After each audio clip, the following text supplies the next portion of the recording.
پھر میرے گھر والے بھی نرم ہو گئے, سسرال والے بھی نرم ہو گئے, رب نے میرے آنے جانے کے لیے ایک بندے کا بندوبست بھی فرما دیا, پھر میرا شوہر تک بھی میں پہنچ گئی, مجھے مدینہ الرسول بھی نصیب ہوا.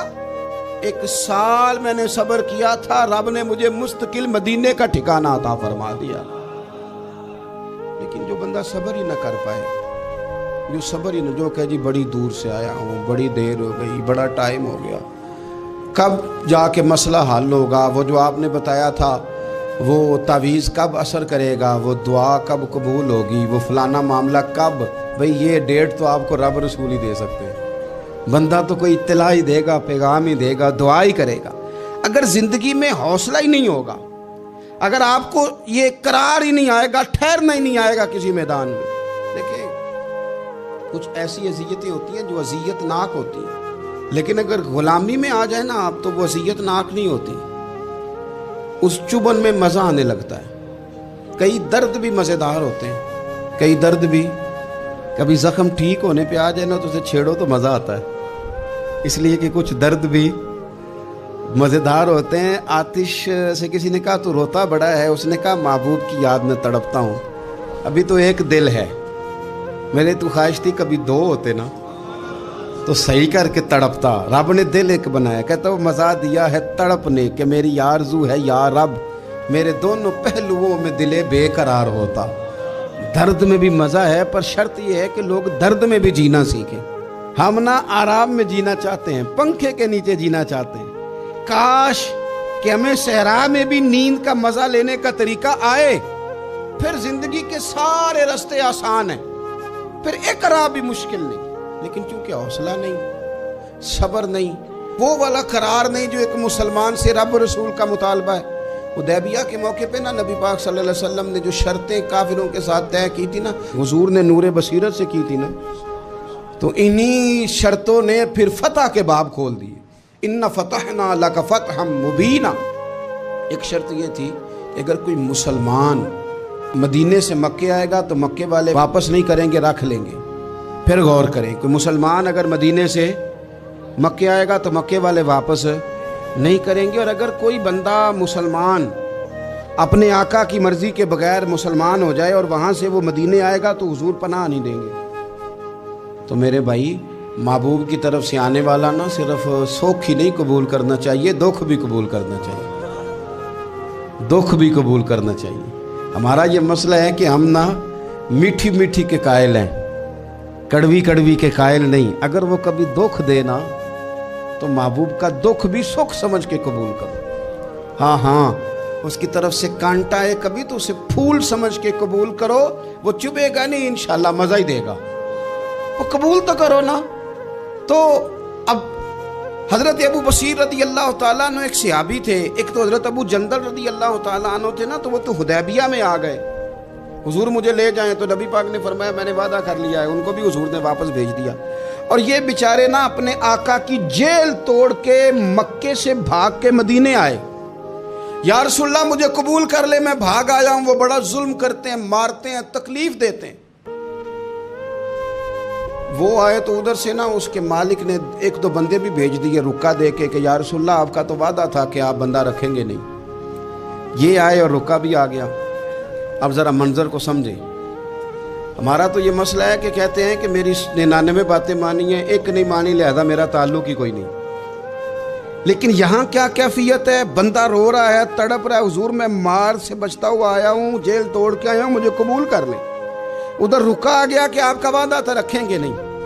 اب یہ کتنا مشکل مسئلہ ہے, لیکن رسول پاک علیہ السلام نے فرمایا ابو بصیر میں نے وعدہ کیا یار تجھے واپس جانا پڑے گا. ہوئے ہوئے ہوئے. لوگ تو کہتے ہیں نا کہ وہ پیر صاحب نے کہا تھا تو میرا کام نہیں ہوا, لہذا میری بیعت ہی گئی, چھٹی ہو گئی. ماحول ہی بڑا عجیب ہے. حضور نے فرمایا واپس جا, لیکن جے کر یار دے نام دا ملے مینا, پھر انہوں چولی پا لئیے مینے نو پنجے سٹیے نا. جے کر یار دے نام دا, سامنے والے نے تانا سمجھ کے دیا تھا, پر یار کے نام کا تھا نا. اس نے کہا لا صحیح, سونے کے نام کا ہے نا. تانا ہوا تو کیا ہوا. جے کر یار دے نام دا ملے مینا, انہوں چولی پا لئیے پنجے سٹیے نا. تے جے کر یار دے نام دی ملے سولی، پھر جھوٹا جھوٹ لئیے تے پیچھا ہٹیے نہ، جھوٹا جھوٹ لئیے۔ اب لکھنے والے کا بھی اپنا انداز ہے نا، کہتے ہیں یہ بھی میرے لیے جھولا ہی ہے، یہ بھی آرام کی جگہ ہی ہے، جھوٹا جھوٹ لئیے تے پیچھا ہٹیے نہ۔ حضرت ابو بصیر رضی اللہ تعالیٰ عنہ سے حضور نے فرمایا واپس جانا ہے، کہ سونے ٹھیک ہے، کوئی شکوہ نہیں، کوئی گلہ نہیں، یہ بھی میرے محبوب کا حکم ہی ہے۔ اور کیا بات ہے، میرے نبی وعدوں کے پکے ہیں، کیا بات ہے، حضور نے جو کہا کر کے دکھایا۔ کہتے ہیں میں واپس جا رہا تھا، ایک دو بندے ساتھ تھے، جب مدینے کی حد گزر گئی نا، حضور نے تو کہا تھا نا مدینے میں پناہ نہیں دینی، تو میں نے اس سے کہا یار تلوار بڑی سونی ہے، ذرا دکھانا۔ اس نے دکھائی تو ایک کی میں نے گردن کاٹ دی، دوسرا ویسے ہی بھاگ گیا، اور بھاگ کے حضور کے پاس آیا، جی اس نے تو مار دیا ہے۔ تو سرکار فرمانے لگے میں نے تو وعدہ پورا کیا تھا نا، تم سے نہیں سنبھالا گیا تو معاملہ تمہارا ہے۔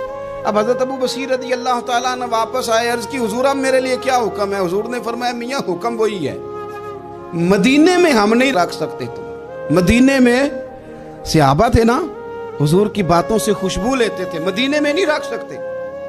حضرت ابو بصیر کہتے ہیں میں مدینے کی سرحد سے نکل گیا، اس جگہ چلا گیا جو نہ مکے کی ریاست میں تھا نہ مدینے کی، ایک مقام ایس تھا جہاں میٹھے پانی کے کنویں تھے، وہاں رہنے لگا۔ حضرت ابو جندل کو پتہ چلا کہ ایک نیا ٹھکانہ بن گیا، وہ بھی جیل توڑ کے آ گئے، 70 بندے آ گئے، وہاں سے قافلے گزرتے تھے کافروں کے، یہ بھی مسلمانوں کو تنگ کرتے تھے، اگر مکے سے کوئی قافلہ گزرتا تھا تو ہم نے بھی ان کو پکڑا، کافر کا مال مال غنیمت اسباب بن گیا۔ اور وہ جب قافلہ لے کے آتے تھے تو ڈرے ہوتے تھے، اور ان کو تو ستایا تھا نا، کہتے ہیں ہمیں ستایا بڑا تھا، ہم تو انقلابی بن گئے۔